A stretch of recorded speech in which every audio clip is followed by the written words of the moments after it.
तो क्लास 11 के जो 19 चैप्टर्स हैं वो आपको पता होने चाहिए कौन कौन से हैं, किस यूनिट से कितने अमाउंट ऑफ क्वेश्चंस आते हैं, किस यूनिट का सबसे ज़्यादा वेटेज है, तो थोड़ा एक्स्ट्रा ध्यान आप उस पर दोगे। सबको आप किस तरीके से मैनेज कर रहे हो, किस तरीके से हर एक का टाइम आप डिसाइड कर रहे हो, क्या क्या गोल्स हैं आपके पर डे के अकॉर्डिंग वो बनाइए। इस तरीके से उस एक पर्टिकुलर टॉपिक को हर एक पॉइंट्स को इंक्लूड करके रिवाइज कर पा रहे हो। हे सेल्स, कैसे हो आप सब? आई होप सब बहुत अच्छे होंगे, सबकी पढ़ाई भी और लाइफ भी आई होप सो काफ़ी अच्छी चल रही होगी।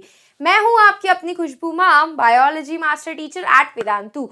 तो आज आपको बताने वाली हूँ वो क्या स्ट्रैटेजी आप यूज़ कर सकते हो जो आपको सच में ज़रूरी है फॉलो करना to score 700 plus in your NEET के एग्जाम में। ठीक है, देखो भाई, आप लोग अभी क्लास 11th में हो, ऑब्वियस ही बात है अभी से तो आप नहीं देने जा रहे हो नीट का एग्जाम, लेकिन you definitely know this thing कि जितनी इंपॉर्टेंट क्लास 12th है उतनी ही इंपॉर्टेंट आपकी क्लास 11th भी होने वाली है, क्योंकि ऑल टोटल सारे के सारे चैप्टर्स मिला करके आपका पूरा नीट का एग्जाम बनता है। और आपके क्लास 11th के बहुत सारे यूनिट्स हैं, आपकी ह्यूमन फिजियोलॉजी की यूनिट है, डाइवर्सिटी इन लिविंग वर्ल्ड की यूनिट है, यूनिट नंबर 1, उसमें से कितने अमाउंट ऑफ क्वेश्चंस बनते हैं आपके नीट एग्जाम में। तो आप किस तरीके से अपने बैकलॉग्स को हटा सकते हो, क्लास 11 से ही अपनी स्ट्रैटेजी स्ट्रॉन्ग कर सकते हो, जहां आपको जब फाइनली नीट का एग्जाम देना हो तो आपके कंफर्म 700 प्लस मार्क्स ही बन रहे हो।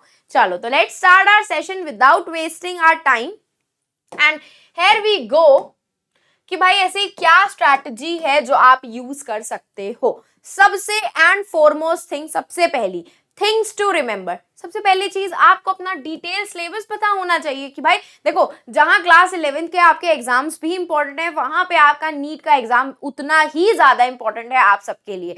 तो क्लास 11 के जो 19 चैप्टर्स हैं वो आपको पता होने चाहिए कौन कौन से हैं, किस यूनिट से कितने अमाउंट ऑफ क्वेश्चंस आते हैं, किस यूनिट का सबसे ज्यादा वेटेज है, तो थोड़ा एक्स्ट्रा ध्यान आप उस पर दोगे। Make a time table and strategize the preparation. देखो, टाइम टेबल बनाना इट्स नेक्स्ट टू इम्पॉसिबल। बहुत ही 1 to 2% ऐसे स्टूडेंट्स होते हैं जो परफेक्टली अपने टाइम टेबल को फॉलो अप करते हैं, क्योंकि हमारे पास बहुत सारी चीजें, हमें स्कूल भी जाना है, स्कूल का काम भी करना है, कोचिंग जाना है, कोचिंग में पढ़ाई करनी है, नीट के लिए प्रिपेयर करना है, सब कुछ करना है। हमारे पास एक सब्जेक्ट नहीं है, हमारे पास साइंस के अलावा पूरा फिजिक्स, केमिस्ट्री, बायो के अलावा और भी आपके ऑप्शनल सब्जेक्ट्स होंगे। तो उन सबको आप किस तरीके से मैनेज कर रहे हो, किस तरीके से हर एक का टाइम आप डिसाइड कर रहे हो, क्या क्या गोल्स हैं आपके पर डे के अकॉर्डिंग वो बनाइए कि आज मेरा मॉर्निंग का ये गोल है, मेरा इवनिंग का ये गोल है, मेरा नून का, आफ्टरनून का ये गोल रहेगा, जिसको आप at the end of the day जब आप सो तो क्या आप वो सोच सकते हो कि हाँ मैंने अपने सारे गोल पूरे करे और हाँ मैंने अपना पूरा का पूरा टाइम प्रॉपरली यूटिलाइज किया, जितना टाइम मुझे मिला था। हर एक सेक्शन को प्रायोरिटाइज करो, हर एक टॉपिक को प्रायोरिटाइज करने की जरूरत है, क्योंकि अब भाई हाँ हॉटस्पॉट टॉपिक्स होते हैं जो इंपॉर्टेंट होते हैं, लेकिन आपके वो टॉपिक्स भी इंपॉर्टेंट है जिनसे क्वेश्चन कम आते हैं लेकिन आते जरूर हैं। देखो, नीट का एग्जाम एक ऐसा है, अगर गलती से कोई भी अनइम्पॉर्टेंट टॉपिक आ गया ना तो अगले साल से वो टॉपिक इंपॉर्टेंट माना जाएगा। क्यों? क्योंकि आप गेस नहीं कर सकते हो पेपर कैसा बनेगा, आपको पढ़ना सब कुछ पड़ेगा, बस आपको प्रायोरिटाइज और सबसे पहले उन टॉपिक्स को अच्छे से पढ़ना होता है जो आपके सबसे ज्यादा मार्क्स के आते हैं और सबसे ज्यादा उनसे क्वेश्चंस बनते हैं, ताकि थोड़ा सा इजी हो जाए प्रिपरेशन। लेकिन पढ़ना तो हमें सब पड़ता है। एंड नोट्स, भाई क्लास 10th तक आप सब लोगों को पता है आप इतने अच्छे से नोट्स नहीं बनाते थे, लेकिन अब जितना सिलेबस आपके पास है, जितनी प्रिपरेशन आपको स्ट्रॉन्ग करनी है, उसके लिए आपको अपने हैंड रिटन नोट्स बनाना बहुत जरूरी होगा, क्योंकि इससे पता चलेगा कि आप कितने शॉर्ट तरीके से उस एक पर्टिकुलर टॉपिक को हर एक पॉइंट्स को इंक्लूड करके रिवाइज कर पा रहे हो। This is the thing, these are some of the tips, some of the things you have to remember while preparing for your NEET। वो चाहे आप फिजिक्स पढ़ रहे हो, केमिस्ट्री पढ़ रहे हो या बायो ही क्यों ना पढ़ रहे हो, ठीक है। तो अब जैसे कि 5 मंथ्स की स्ट्रैटेजी होगी, first 2 month, third 4th month and the last 5th month आपको क्या करना है। देखो, अगस्त से लेकर दिसंबर तक आपके पास टाइम रहेगा, जिसमें आपका बीच में मिड टर्म एग्जाम्स भी होंगे एंड फिर लास्ट में जाकर के आपके फाइनल एग्जाम्स होंगे, जो most probably I think so जनवरी या फेब में रहते हैं। आपके 12th के बोर्ड एग्जाम से पहले ही क्लास 11th के एग्जाम्स करवा दिए जाते हैं। मतलब मेरा मानना तो यही था, मेरे स्कूल में तो यही होता था, बाकी बाई चांस कुछ चेंज हुआ हो पैटर्न तो माइट भी, बट स्टिल इन 5 महीनों में आपको कैसे अपना डिविजन रखना है। तो अगर आप अपने 19 चैप्टर को, क्लास 11 के 19 चैप्टर्स हैं, उन 19 चैप्टर्स को अगर आप 5 से डिवाइड करोगे तो 3.5 का आसपास परसेंटेज रहता है। तो कहीं ना कहीं आपको 3 चैप्टर्स हर मंथ में कंप्लीट करने। फर्स्ट मंथ में 3 चैप्टर्स आपने कंप्लीट कर लिए, सेकंड मंथ में आप 3 चैप्टर्स कंप्लीट कर रहे हो, ठीक है, थर्ड मंथ में आपने 3 चैप्टर्स कर लिए, फोर्थ मंथ में आपने 3 चैप्टर्स कर लिए एंड लास्ट के 5th मंथ में भी आपने 3 या फिर आपने 4 चैप्टर्स कर लिए, जो भी रिमेनिंग आपका बचा था। ये हो गया अगस्त और दिसंबर पूरा आपका सिलेबस कंप्लीट, क्योंकि अब हम बेसिक स्क्रैच से पढ़ाई कर रहे हो। आपको ये ड्रॉपर तो हो नहीं कि आपको वापस से सब चीजें रिवीजन ही सिर्फ करना है, आपको पूरा टॉपिक नहीं कंप्लीट करना। You are the fresh NEET aspirants, आपने अपनी पढ़ाई स्क्रैच से स्टार्ट करी, तो स्क्रैच के साथ स्टार्ट करने के लिए आपको हर एक चैप्टर को क्या करना पड़ेगा, डिटेल में पढ़ना पड़ेगा, क्योंकि अनटिल एंड अनलेस वो चैप्टर आप समझोगे नहीं, उसको ठीक से अंडरस्टैंड नहीं करोगे, कंसेप्ट नहीं आते होंगे आपको, तो ये पूरी की पूरी प्रिपरेशन आपकी वेस्ट हो जाएगी। क्योंकि आप सबको भी पता है रटने से कोई फायदा नहीं होने वाला। बायो में ऑफ कोर्स आपको रटना पड़ेगा, लेकिन बाकी 2 सब्जेक्ट्स में तो आप रट नहीं सकते हो ना। वहां तो जब तक आपको फॉर्मूले नहीं पता होंगे, पूरी थ्योरी नहीं पता होगी, कंसेप्ट नहीं पता होंगे, आप उनको क्वेश्चन सॉल्व करते टाइम पे अप्लाई कैसे करोगे। तो दिस इज द थिंग, जिस तरीके से आप अपने first, second, third, fourth and 5th month को डिवाइड कर सकते हो। हर मंथ में आपको कितने अप्रोक्सीमेटली चैप्टर्स कंप्लीट करने हैं ये आपको पता होना चाहिए। इवन फिजिक्स और केमिस्ट्री के लिए भी मैं आपको यही बोलूंगी। ये मैं स्पेसिफिकली आपके बायो की बात कर रही हूँ, 19 चैप्टर्स हैं, जिसको आप इन 3 चैप्टर्स करके आप अपने पूरे 5 मंथ्स में डिवाइड कर सकते हो। अब भाई सिलेबस कंप्लीशन आपको करना कैसे होगा। मैम आपने ये बता दिया हर मंथ में हमें 3 चैप्टर्स पढ़ने हैं, लेकिन वो पढ़ने कैसे हैं, बात तो यही आती है, सिलेबस कंप्लीशन कैसे करना है। Follow your favourite master teacher. आपके इसी चैनल पे मैं सारे क्लास 11th का डे टू डे सेशंस आपके मिल रहे हैं, हर एक चैप्टर का डिवीजन के साथ सेशंस मिल रहे हैं। तो आप मुझे बस फॉलो कर सकते हो इसी चैनल पे, या फिर आपको जिस भी एजुकेटर से समझ में आता है आप उसको फॉलो कर लो। कोई भी टीचर ऐसा नहीं होता जो अच्छा नहीं पढ़ाता है, नो डाउट बहुत अच्छा पढ़ाते हैं, ठीक है। टाइमली लेक्चर्स को अटेंड करिए। उन्हीं लेक्चर्स से जो नोट्स आपके एजुकेटर्स बनवाते हैं, वो नोट्स को आपको खुद से बनाना है। जब वो लिखवा रहे हैं, जब वो बता रहे हैं ये पॉइंट्स इंपॉर्टेंट है, ऐसे पूछा जाएगा, ऐसे पूछा जाएगा, ऐसे लिखो, तो क्यों नहीं लिखते हो भाई, लिखो उसी वक्त। नोटबुक अलग से बना करके रखो, यूट्यूब लेक्चर्स वाली या फिर जो भी आप कोचिंग्स जाते हो वहां के लेक्चर वाली बनाओ, साथ साथ में बनाओ लेक्चर्स, हाथ चलना चाहिए। उन्हीं लेक्चर्स को आपको डेली उन्हीं नोट्स से रिवाइज करना है। उन्हीं नोट्स को जब आप डेसिफर कर लोगे ना, अच्छे से पढ़ लोगे, क्योंकि वही आपकी एनसीईआरटी लाइन बाय लाइन आपको एक्सप्लेन कर रही है। तो जब आप नोट्स बना लोगे, उनसे पूरा रिवाइज कर लोगे, तो एनसीईआरटी पढ़ने में तो कहीं प्रॉब्लम नहीं आने वाली है। एंड प्रैक्टिस करो daily. At the end of the day में आपका जब भी पूरा सब कुछ खत्म हो जाए, फिजिक्स, केमिस्ट्री, बायो तीनों को रिवाइज करो कि आज के दिन में आपने क्या क्या पढ़ा, क्या आपको वो समझ में आया कि नहीं आया। नहीं आया तो जो जो डाउट्स हैं उसको लिख करके रखो, ताकि आप अपने नेक्स्ट क्लास में उन्हें अपने टीचर से पूछ सको, क्लैरिफाई कर सको। डाउट्स पूछना भी बहुत जरूरी है, क्योंकि भाई इतने सारे चैप्टर्स हैं, एक एक करके डाउट्स पाइल अप हो जाएंगे ना, तो at the end of the time में जब आपको क्लास 11th के एग्जाम देने होंगे, नीट का एग्जाम देना होगा, इतने भर भर के डाउट्स होंगे ना कि इतना कंफ्यूज हो जाओगे कि आपको समझ में नहीं आएगा कि किस तरीके से, इतनी पूरी साल भर हमने मेहनत करी है फिर भी हमारे साथ ये हो रहा है।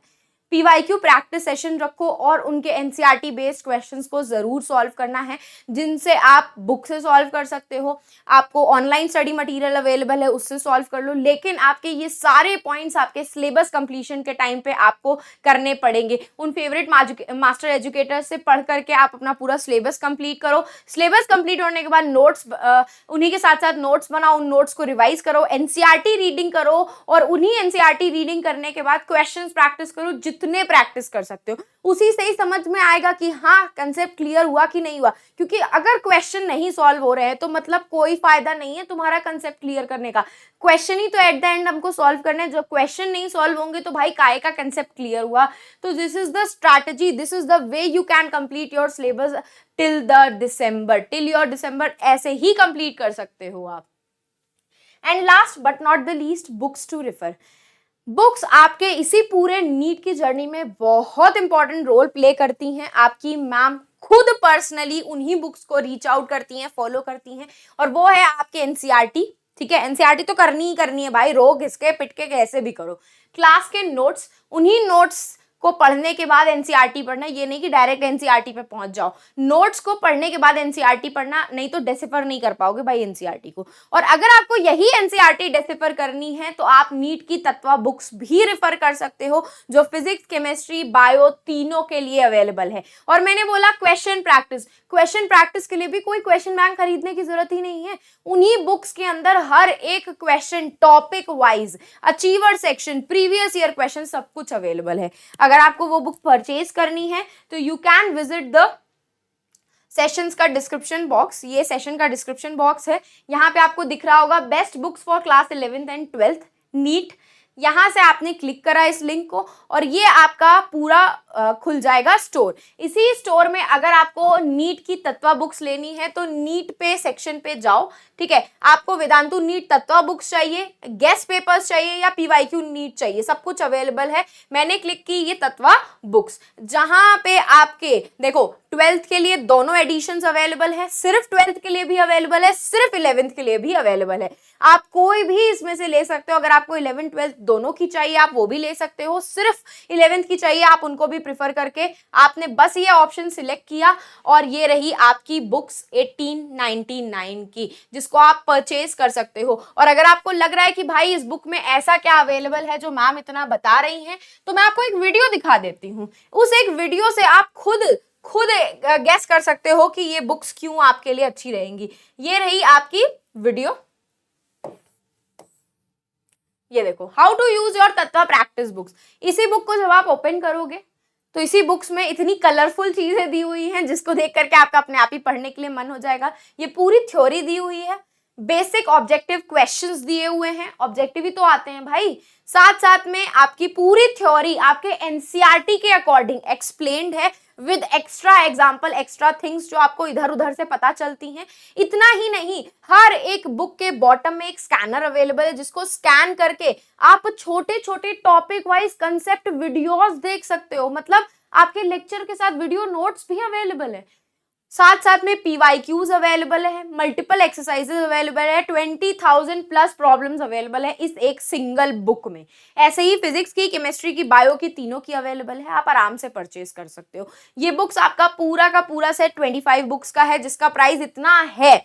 लेकिन अगर आपने मेरा कूपन कोड अप्लाई किया, that is the KB Pro, अगर आप मेरा कूपन कोड अप्लाई करोगे KB Pro तो ये बुक्स आपकी सिर्फ इतने की हो जाएंगी, प्राइस रिड्यूस हो जाएगा। इसी बुक में कहीं इधर उधर जाने की आपको जरूरत नहीं पड़ेगी। इसी बुक में आपका एनसीईआरटी डिटेल में एक्सप्लेन है, क्वेश्चंस प्रैक्टिस करने के लिए वो भी हैं, NCERT based questions, PYQs, achiever section, objective question, everything is available in these books. Physics के लिए भी, केमिस्ट्री के लिए भी, बायो के लिए भी, इधर उधर कहीं भटकना नहीं पड़ेगा भाई। इतनी अच्छी चीज मैंने आपको बता दी जो आपके नीट की जर्नी में डेफिनेटली आपको ये पूरे 2 सालों में भी हेल्प करने वाली है। एंड इसी से ही आपके कहीं ना कहीं 700 प्लस मार्क्स आ सकते हैं।